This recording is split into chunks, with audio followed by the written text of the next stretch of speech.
everybody, and welcome back to another Genshin Impact video. Today we're going to be doing developer discussion version 5.1 9-25 2024. That's right, we are back with well-made developer discussion. It's super duper exciting because we have lots of great features coming to Genshin Impact in the next patch. But just like people say, break the bad news before the good news, we have one that may be a bit controversial. I'm Character Creations. I've read it, so you don't have to. Leave a like and subscribe to stay up to date on all things Genshin Impact and other games. And let's dive right in. So we're going to be jumping off right off the bat with this controversial change, and I'll explain why. But first, let's just read it, have everybody understand it. New time limited wow, nice. New limited time area exploration rewards. In future versions, there will be limited time exploration rewards whether a new area becomes available. The rewards collection period will last for 2 versions, aka a total of 12 weeks. Additionally, for new areas in version 5.0, will include the base number of plains, Dominican Valley, Cotatic Mountain, blah blah blah. Basically, it just means the area that came out in 5.0 when Natlan came out meets certain exploration requirements to obtain a total of 400 Primo Gems, and then you can see how they're doled out. They do, you know, the standard, not necessarily standard, but if you remember, reputation quests where you do 20%, you know, 40%, 60% for exploration. This one's now 40, 60, 80%. Of the exploration required. So, you know, pretty similar to that system, but now you have extra gem rewards are tied to it. And then, of course, you already did it for 5.0, then you just get the rewards right away. And here, the friendly reminder, extra limited time rewards for the 5.0 Archon quest. Okay, yes. So, if you also didn't do this, like, hey, you also get these extra rewards, or something I'll talk about. You know, I'll just skip it for now, because I thought it was related to this. No, it's not. But anyway, okay, so why is this controversial? So as I was just stating here, these rewards right here, you can see the 500 Primo Gems as well as the 60 Primos. You can see that these are for Kenichi's story quest, right? Because these are the materials that he needs. You got a Dendro Fragment, you got the big guy, you got the Saurian Claw Succulents, like those are all related to the Kenichi. Like, wait a minute, didn't this exist for Mualani? Well, you're correct, but it only existed during her banner phase, which every single Genshin Impact banner only lasts about 22-ish days, or relative to like 3-ish weeks, you know, just how the patch is split up, right? But this is a bit of a problem because everyone's really excited to see that, hey, I get to complete the Archon quest and I get 500 Primo Gems. That's awesome. And then if I complete you know, the character story quest, I also get character materials as well. What they didn't really make very clear is that these things are limited. So this 500 Primo Gems is going to disappear in 2 weeks. So if you haven't finished the Archon quest, first off, finish it, it's pretty good. And second, if you don't finish the character story quest within the time limit of their banner time, but also just, you know, how the patch is structured halfway through, you don't get these Primos. So right now, Mualani, if you didn't do her story quest, you missed out on those Primos, and that is a little sucky because the 500 Primo Gems is already like a kind of a big deal. I'm just like, okay, I guess you want to get players back into the game, whatever. It's an Archon quest, it's the main important story, everyone's supposed to do it anyway. But then the character stories, I'm like, I don't know how I feel about that, especially in regards to the materials, because that's a very restrictive time limit. 3 weeks only to play a character story quest, especially when you don't particularly care about, because we did both of these quests on our channel, both Mualani's and Kenichi, and Mualani was like a 1 out of 10 and Kenichi was like an 11 out of 10. The quality difference was insane, and it kind of sucks because I haven't really fully decided whether I'm okay with it completely. Like, it's kind of a neutral standpoint for me, but I'm like, I think it's a good idea ultimately, because at the end of the day, it is only 60 Primo Gems. You can make that up through Hoyo Lab, the website that we're on right now. Of course, it does suck to have to lose out on Primo Gems in that way, but it is a bit controversial. But at the end of the day, it's like, okay, it's a little small, right? You're not gonna be that bad. But now we move into 5.1 now, where of course there should be new areas because it's a new region. Come on now, you know something new is coming out. But anyways, new limited time area exploration rewards. This seems much worse, and the reasoning is that, number one, obviously, look at how much rewards is 400. You know, 400 is all encompassing over 60. That's a lot.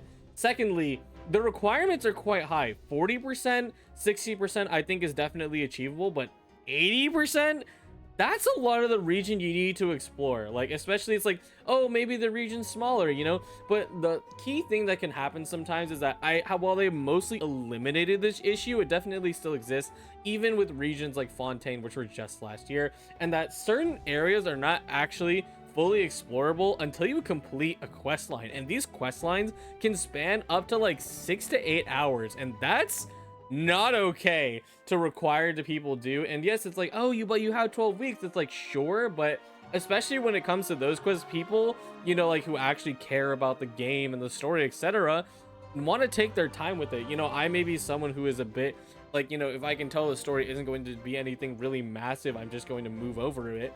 But it still takes a lot of time, and this 12 weeks in combination with already all the things you already have to do on a daily basis, and the fact that this is the gacha game, which is kind of struggling with the fact it's like, ooh, we want you to play every day, but oh, we don't actually want you to play every day. It's like, it's hard to tell for the most part, especially with adding things like this. They're trying to put the idea that you do want to play every day, but these are, it's a bit much, right? And like, people can form their own opinions on it. Let me know in the comments how you think about it, but it's hard, right? And I ultimately don't think, like, it's cool that this is an idea, but I don't think it should be so incredibly limited, right? As also a worry, like, whenever Hoyo introduces new Primo Gem rewards, is that where does this now come out of our quote-unquote Primo bank, right? Every single version has like a limit of how many Primos they're willing to give out, and it's been pretty consistent, across the versions. After, 0.3, usually the Primos taper off really hard at like version 0.4, 0.5, especially 0.5. That's when they just like nosedive the Primos into like nothing, and it really sucks. So the question becomes like, are these Primos going to start coming out of the bank? Because it's not typically a question you would have to ask inside these games, but the unfortunate truth is that Genshin very much does control the amount of Primos that come out of it. And this is 400 spanking gems, dude.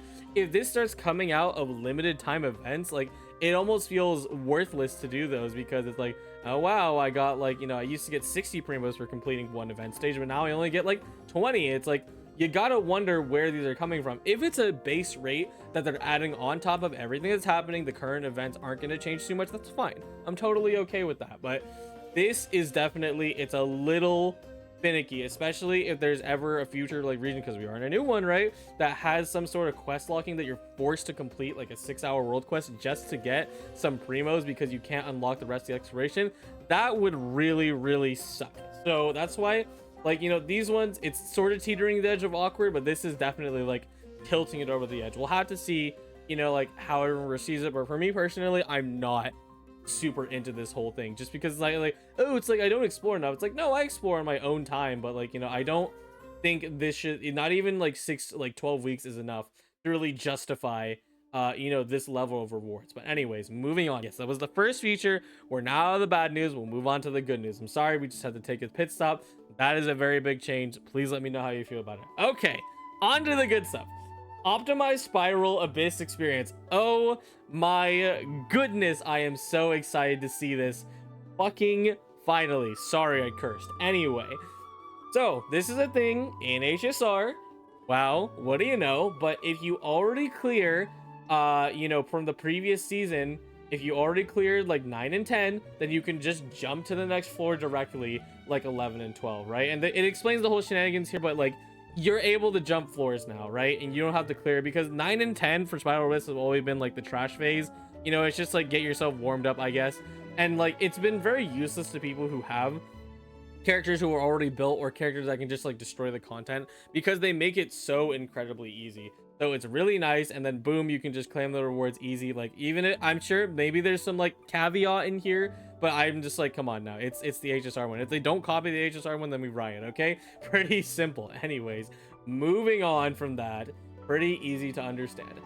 Being able to open multiple artifact chests in one go. Oh, that sounds like I don't know, a Wuthering Waves feature. Anyways, but that's good. I never enjoyed having to constantly spam click and figure out like, oh, is this a good subset? Oh, is this a good one? Nah, we don't have to do that no more. That's great. Anyways, optimized character building experience. This is so gratifying to see happen.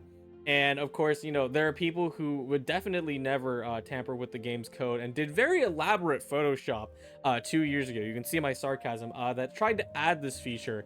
And it is actually a very good one, and they've gone full in. So let's just dive into the details specifically. So, crafting bench enhancement progress calculator.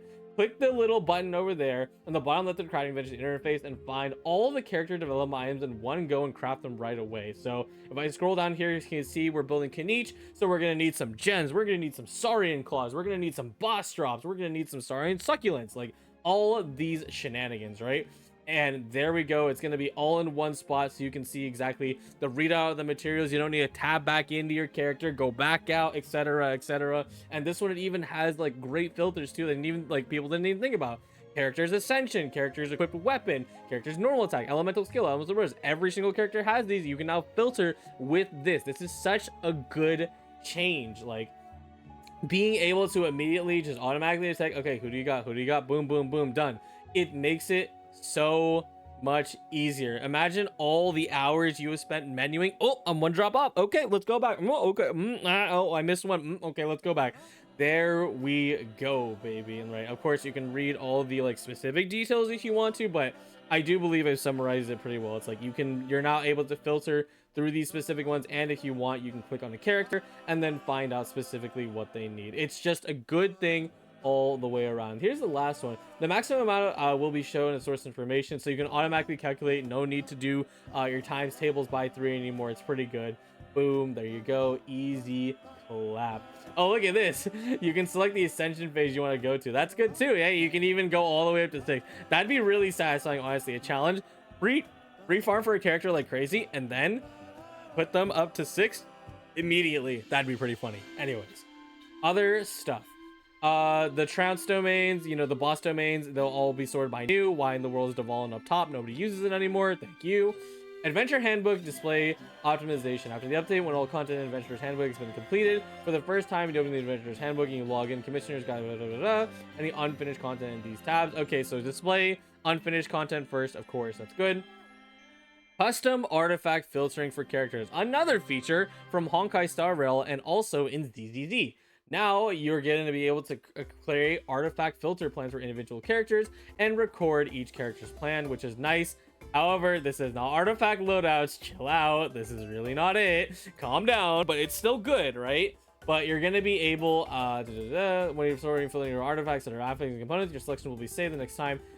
Selection menu, so basically it's just like, you know, when you always go and build a character and then you need to like click on an art, you need to click the filter and then do it again. This time you can just save it, which is great because, you know, characters aren't gonna magically change unless you start switching up their builds, right? Which you don't do. You know, you can do a lot in Genshin Impact, but not for characters like a DPS, right? They're usually going to stay on one set and never change, which you can see here demonstrated with Kanich. So we'll read through the entire thing here. When you acquire new artifacts and re-enter the cages of the character, the filter plan of the set, newly obtained artifacts will be also recorded according to the plan of the set. This will help you find artifacts you want more quickly. So it's just boom, quick, easy. I want crit rate, crit damage, attack, boom, bam, bop, done. Easy clap. All right, and then lastly, a new set filter will be added, allowing you to quickly switch between showing all and filtering out sets, making it easier to select non-filters. Yeah, so this is again Honkai Star Rail feature. So it's like, hey, I have this custom sorting feature that I use to make sure that I can always find you know, my new natlan set that has an amazing passive that was definitely not designed poorly. But actually, you know what? I kind of want to build Kanich with the burning set. Okay, quick, done, easy. Very, very good change. It's still not a loadout. Hoyo, listen to me, buddy. It's not a loadout, okay? Listen, I understand maybe you have some aversion to loadouts, or maybe you just don't understand what a loadout is, because it's completely possible, because some people don't at all. But anyways, it's a good feature all around in ZZZ, in Honkai Star Rail. Absolutely, these games should share a lot of the features that each other have, because none of them realistically hinder gameplay. It just hinders the user experience. So, you know, make sure to add these things, and that's pretty much it. Overall, very good stuff. I like this a lot. Gonna make menuing way more faster. Good other interface optimization, that's great. This is definitely the best one that they added. Crafting, making this 10 times easier and 10 times faster is just so good. We have been asking, begging for years, man. It's been like this forever. And guess what? I mean, hey, here's a fun thing. The other games have this. Of course, they have simpler crafting menus. Actually, that's a lie, but it's just good, man. It's just really good, and I'm really happy to see this finally realized, because like I said, people did try to make something like this, you know, back then with elaborate Photoshop, and it looked amazing. It was a really good feature. you know, and they finally did it, and like this really is like just amazing. I kind of want to do this challenge where I send someone all the way up to 6. Now, of course, all the other stuff, spiral abyss skipping and whatnot, is great. Makes the game a lot faster, you know, especially because they expected to do imaginary theory and spiral abyss at the same time. Should have been here a long time ago. And lastly, of course, there's this one, which again, let me know in the comments what you think about specifically this one. I'd really like to know what people think about this one, because I'm personally against this. I don't really like you know, the idea, at least without this much rewards. Okay, it should definitely not be this high, you know, and only for such a short time. You know, maybe if you increase it to even like longer, let's see, like what, plus 12 weeks, right? Let's add that together. It's like 18 weeks. I think that's fair, right? 18 weeks is definitely a lot more. For a 12 weeks, like, you know, that can fly by like in an instant, you know. But anyways, that's gonna be all from me. This is all the changes, you know, still good stuff. And you know, it's very clear that, hey, when these 0.0 versions come around, they actually do listen and make a lot of good features. So let's just enjoy it until they hit 0.5 and then they stop making good features, you know. Hopefully they don't stop doing that though, because overall these are really amazing changes, and I'm really excited to see what they have. Here's all the content. We'll probably be doing ZZZ Wuthering Waves new patches coming out very soon as well, so I'm really excited. And of course, Genshin will have a new patch too. Oh my god, and started all. It's too many games, man. Anyways, thank you all so much for watching, and I'll see you all next time.